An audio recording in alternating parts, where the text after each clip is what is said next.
Hi guys, मैं आपको अपने कई वीडियोस में मैंने बताया है कि आपके लिए करंट अफेयर्स के लिए क्या-क्या इंपॉर्टेंट टॉपिक है, किस तरह से आपको कवर करना है, वीकली पढ़ना है, मंथली पढ़ना है। लेकिन मुझे कई दिनों से इस तरह के कमेंट आ रहे हैं, बेसिकली जो न्यू एस्पिरेंट्स है, जो बिगिनर्स है, जिनको डाउट आ रहा है कि पहली बात तो कब से स्टार्ट करना है, कितना महीना करना, मतलब एकदम शॉर्ट रहेगा कि इतना करोगे तो आपके अच्छे मार्क्स आ जाएंगे। एंड सेकेंडली एक ये भी है कि बहुत लोग बोल रहे हैं कि मैम आप सिर्फ करंट अफेयर्स के बारे में ही बताते हो, तो क्या बैंकिंग फाइनेंशियल अवेयरनेस नहीं करना है या स्टैटिक नहीं करना है या उसका वेटेज नहीं है क्या, क्योंकि आप सिर्फ करंट अफेयर्स के बारे में बात करती हो। तो सबसे पहले मैं आपको इसका आंसर ही दे देती हूँ कि बैंक एग्जाम्स, इकलौता बैंकिंग एग्जाम्स में ही ऐसा है कि अगर आप सिर्फ करंट अफेयर्स अच्छे से कर लेते हो तो आपके मार्क्स बहुत अच्छे स्कोर हो जाएंगे।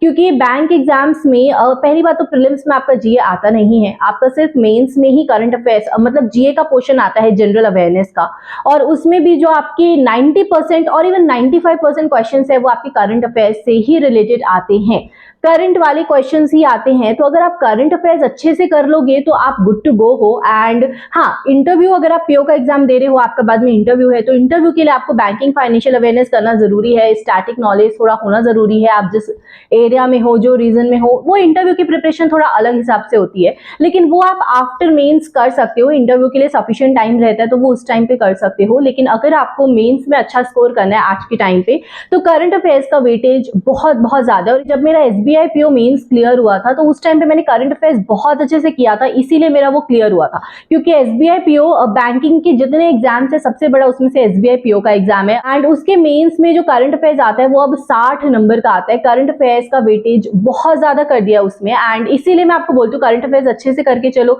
अच्छे से करके चलोगे तो वो यहाँ आरआरबी का एग्जाम हो चाहे एसबीआई पीओ का एग्जाम हो, सब में आपको वो लीड दिला देगा बाकियों के कंपैरिजन में। अगर कितने महीने का करना है तो देखो, अभी आरआरबी के एग्जाम आपके स्टार्ट हो जाएंगे, तो आपका जो है अगस्त में प्रीलिम्स स्केड्यूल है कि अगस्त में प्रीलिम्स होगा।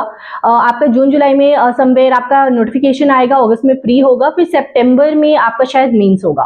तो आपको अभी अप्रैल से करंट अफेयर्स पूरा अच्छे से करके चलना है। अप्रैल, मई, जून, जुलाई, ये 4 महीना आप अच्छे से कर लोगे, फिर अगस्त, तो ये 5 महीना अगर आप अच्छे से कर लेते हो तो आपके, देख लेना, I am damn sure, RRB का एग्जाम हो, एसबीआई का एग्जाम हो, आईबीपीएस का एग्जाम हो, आपके मार्क्स बहुत अच्छे आएंगे करंट अफेयर्स में। बेसिकली आपको पिछले 4 महीने का ही करना होता है अच्छे से। जब भी आपका मेंस हो उसके पिछले 4 महीने आप अच्छे से करके चलोगे, और मैक्सिमम 5 महीने, अगर 5 महीने अच्छे से कर लेते हो ना, मतलब कि सारी चीजें अच्छे से याद है। अभी मैं आपको बताऊंगी क्या क्या इंपॉर्टेंट टॉपिक्स है, क्या क्या हमें ज्यादा फोकस करना है, क्या क्या हमें कम फोकस करना है।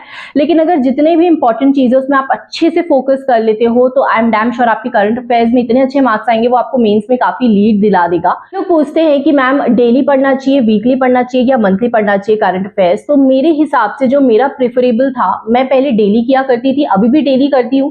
डेली करंट अफेयर्स कर लो एंड वीकली बेसिस पे उसको रिवीजन करो, और या तो वीकली पीडीएफ उठा के पढ़ो। तुम डेली कर सकते हो, वीकली करना है तो वीकली कर सकते हो, लेकिन मंथली मैं कभी प्रेफर नहीं करती हूँ। वो इसलिए क्योंकि मंथली का बहुत ज्यादा कंपाइल हो जाता है, वो 30, 35, 40 पन्नों का वो मंथली का बहुत ज्यादा लगने लगता है, और आप बहुत अच्छे से उसको रिटेन भी नहीं कर पाते हो। एक पोर्शन पूरा करने में ही आपको कई दिन लग जाएंगे, और वो काफी बिल्डअप हो जाएगा कि यार ये हो ही नहीं रहा, बहुत ज्यादा है। थोड़ा स्ट्रेस ज्यादा होता है मंथली पढ़ने में, क्योंकि मैंने ट्राई किया है मंथली के प्रिंट आउट्स निकाल के, आई हैव ट्राइड कि मैं उसको कर सकूं, लेकिन वो नहीं हो पाया कभी। तो मैं वीकली जाती थी, अगर मेरा कोई हफ्ता छूट गया, मैं डेली नहीं कर पाई, तो मैं डायरेक्टली कोई वीकली का पीडीएफ उठाती थी एंड वहां से पढ़ लिया करती थी। एंड या तो मैं डेली बेसिस पे किया करती थी। मैं कभी भी मंथली प्रेफर नहीं करती हूँ। मैं आपको भी यही सजेस्ट करूंगी, डेली आधे घंटा डेली वाला पढ़ के चलो और फिर वीकली का रिविजन करते चलो, तो डेली बेसिस पे आपका रिविजन भी हो जाएगा, डेली बेसिस पे डेली का पढ़ भी लोगे। अब हम बात कर लेते हैं सोर्स की। देखो, अगर आपको पीडीएफ चाहिए, आपको वीकली पीडीएफ से पढ़ना है, मंथली पीडीएफ से करना है, और मैं आपको हमेशा रेकमेंड करती हूँ कि आप पहले अच्छे से पीडीएफ रीड करो, पीडीएफ पढ़ो, और उसी पीडीएफ के फिर जाके बाद में क्वेश्चंस लगाओ। तो क्या है, आप खुद जब पढ़ लोगे और फिर जाके उसके क्वेश्चंस लगाओगे, आपको चीजें से अच्छे से रिटेन हो जाएंगी। अगर गलतियां करोगे तो भी याद रहेगा कि अरे यार मैंने तो ये पढ़ा था बट मैं गलत टिक लगा दिया, तो वो चीजें रिटेन होने की ज्यादा चांसेस होते हैं। तो मैं आपको हमेशा ये रिकमेंड करती हूँ कि अगर आपके पास स्मार्ट किडा का सीए मॉक ड्रिल है तो वो बेस्ट है, क्योंकि उसमें आपको पहले तो वीकली पीडीएफ दिए हैं, तो आप पीडीएफ को अच्छे से रीड कर लो और जाके उन्हीं पीडीएफ के क्विज लगाओ, तो आपका 2 से 3 बार तो रिवीजन वहीं के वहीं हो जाएगा। और उसमें सबसे अच्छी बात आपको स्मार्ट पॉइंट्स मिला है, तो वो काफी हेल्प करता है। पहले एस्पिरेंट्स को अफेयर्स क्लाउड बहुत ज्यादा अच्छा लगता था, क्योंकि अफेयर्स क्लाउड इन डेप्थ देता है बहुत अपना कंटेंट, और इन डेप्थ होने के कारण वो अच्छे से अगर आप पढ़ लो तो जाके एग्जाम में अच्छे से अटेम्प्ट कर आते हो। लेकिन वहीं उसका डिसएडवांटेज भी था कि एस्पिरेंट्स को बहुत ज्यादा इन डेप्थ लगता है और हर एक एवरेज स्टूडेंट इतना ज्यादा नहीं पढ़ पाता। तो अब इतना ज्यादा अगर रिटेन नहीं हो पाता है अफेयर्स क्लाउड का, तो फिर अभी स्मार्ट किरा का अगर आप जाना चाहो तो इस पे आप जा सकते हो, क्योंकि ये बेस्ट है, इसमें स्मार्ट पॉइंट्स मिलते हैं, तो आपको बहुत ज्यादा रिटेन का इशू नहीं आएगा। जो स्मार्ट पॉइंट्स आपको वो पे ही ज्यादा फोकस करना पड़ेगा, उसी का पीडीएफ पढ़ो, उसी के जाके क्विज लगाओ, और ये प्रोसेस आप 2-3 बार कर लो। मतलब एक बार आज पीडीएफ रीड कर लिया, नेक्स्ट वीक वापस से इसी वीक का पीडीएफ रीड कर लिया, इस तरह से 2-3 बार रिवीजन हो जाएगा पीडीएफ से, एंड 2-3 बार उसी का री अटेम्प्ट में जा जाके क्विज लगाना, और ऐसा करके आपकी करंट अफेयर्स बहुत अच्छे से प्रिपेयर हो जाएगा। अगर आपको वीडियो सोर्स जानना है कि डेली बेसिस पे, हाँ, अगर आपको डेली करंट अफेयर्स पढ़ने की आदत नहीं है और आप चाह रहे हो कि आदत बन जाए, रूटीन बन जाए,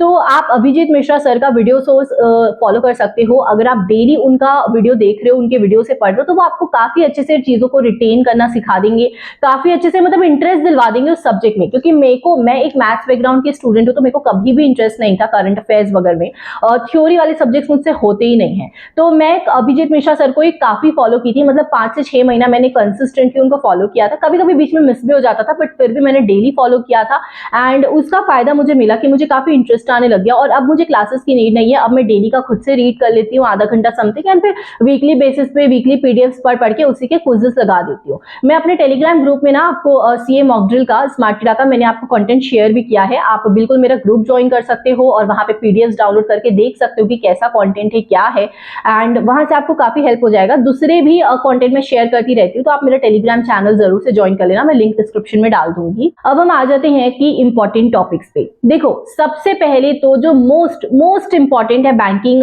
के फील्ड में, करंट अफेयर्स में, वो है बैंकिंग फाइनेंशियल इकोनॉमी अवेयरनेस। मतलब जो करंट में चल रहा हो ना, बैंकिंग अवेयरनेस, फाइनेंशियल अवेयरनेस, आप कोई भी पीडीएफ उठाओगे, उस पीडीएफ के स्टार्टिंग के कंटेंट में देखना कि आपको वो दिखेगा कि बैंकिंग अवेयरनेस का या फाइनेंशियल अवेयरनेस, इकोनॉमी अवेयरनेस, इसका एक अलग से सेक्शन होगा, और उसमें वो सारी न्यूज होंगी जो आरबीआई ने किया है। आरबीआई रिलेटेड न्यूज बहुत इंपॉर्टेंट होती है एग्जाम्स के लिए, क्योंकि हम बैंकिंग के एग्जाम दे रहे हैं, RBI is very much important. तो आरबीआई रिलेटेड सारी न्यूज हो गए, और या फिर आपके कोई भी बैंक ने कुछ नया स्कीम लाया हो, कुछ एफडी, आरडी, कुछ भी मतलब कि कोई भी बैंकिंग रिलेटेड न्यूज हो, कोई बैंक में कोई चार्ज लगा हो, इस तरह के न्यूज बहुत इंपॉर्टेंट होते हैं। तो यस, बैंकिंग अवेयरनेस में आपको बहुत ज्यादा फोकस करना है अगर आप एक बैंकिंग एस्पिरेंट हो। सेकंड जो आपको फोकस करना है, नेशनल इंटरनेशनल अवेयरनेस में बहुत ज्यादा फोकस करना है। लेवल पे कोई चीज हो रही है, कोई स्कीम आई है गवर्नमेंट की, तो वो बहुत ज्यादा इंपॉर्टेंट होती है, जैसे कि पीएम आवास योजना हो गया, प्रधानमंत्री जल धन योजना हो गया। तो ये सब जो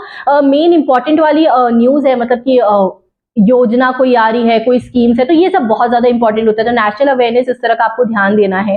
और इसके अलावा जो कमिटी हो गई, अपॉइंटमेंट्स हो गया, अगर कोई इंपॉर्टेंट पर्सन कहीं हायर हुआ है तो वो भी इंपॉर्टेंट हो जाता है। कोई इंपॉर्टेंट ब्रांड का कोई पर्सन हायर हुआ है, तो ये सारी न्यूज बहुत इंपॉर्टेंट हो जाती है। News related, committees related, state awareness भी आपको होना चाहिए। कुछ स्टेट का, जैसे आसाम का बहुत आता है क्वेश्चन में, एग्जाम में। एक बार ये अभिजीत मिश्रा सर ने बताया था, आई थिंक, कि आसाम रिलेटेड बहुत क्वेश्चन आते हैं, तो आपको वो वाले न्यूज पे, मतलब स्टेट अवेयरनेस भी आपको होनी चाहिए। ये भी इंपॉर्टेंट ही है, आप समझ सकते हो। और अगर मैं लीस्ट इंपॉर्टेंट की बात करूं, तो सबसे कम इंपॉर्टेंट है आपका ऑबिचुरीज, किसकी डेथ हुई, क्या। अगर उसमें कोई एकदम इंपॉर्टेंट पर्सन है, कोई इंपॉर्टेंट फेमस पर्सन की डेथ हुई, तो उसके बारे में बैकग्राउंड आपको जानना पड़ेगा। लेकिन उसके अलावा अगर कोई बेसिक डेली के ऑबिचुरीज चल रहे, तो वो बिल्कुल उतने ज्यादा इंपॉर्टेंट नहीं होते। 1-2 क्वेश्चन आपको गलती से मिल गया तो मिल गया, तो उस 1-2 क्वेश्चन के चक्कर में आप इतना रिटेन करोगे तो मतलब वो बिल्कुल वर्थ इट नहीं रहेगा। तो ऑबिचुरीज से बहुत कम क्वेश्चन आते हैं, डेज से बहुत कम क्वेश्चन आते हैं, तो डेज वाले भी आप थोड़े से अवॉइड कर सकते हो। बाकी आपको जो मैंने बोला, वो सारे टॉपिक्स पे आपको बहुत ज्यादा फोकस करना है। बैंकिंग फाइनेंशियल अवेयरनेस आपके टिप्स में होना चाहिए, क्योंकि एसबीआई आईबीपीएस में तो उससे ही बहुत सारे क्वेश्चंस आते हैं, आपको बहुत सारे क्वेश्चंस उसके मिल जाएंगे बैंकिंग फाइनेंशियल अवेयरनेस से। मैं करंट वाले की बात कर रही हूँ, जो डेली बदलता रहता है, जो डेली चलता रहता है, उसके बारे में। और जो स्टैटिक वाला है, वो मैंने आपको बोल दिया कि आपको एग्जाम मेन्स की बात करोगे तब भी चल जाएगा, अभी आपको करने की बिल्कुल नीड नहीं है। And yes, that's it about this video. I hope आपको ये वीडियो हेल्पफुल लगी हो, आप कुछ सीख के गए हो यहाँ से। अगर अगर हाँ तो प्लीज चैनल सब्सक्राइब कर लेना। एंड यस, और भी कोई डाउट हो तो कमेंट करना, आपको क्या चाहिए। मैंने क्योंकि हर टॉपिक में वीडियोस बना चुकी है, बहुत सारी वीडियोस बना चुकी है, तो आपको अब कौन से टॉपिक्स पे डाउट आ रहा है, क्या जानना चाह रहे हो, सो प्लीज कमेंट बिलो, ताकि मुझे पता चले कि मुझे क्या बनाना है, अभी लोगों को क्या जानने की जरूरत है। Also will meet in the next video. Now thank you.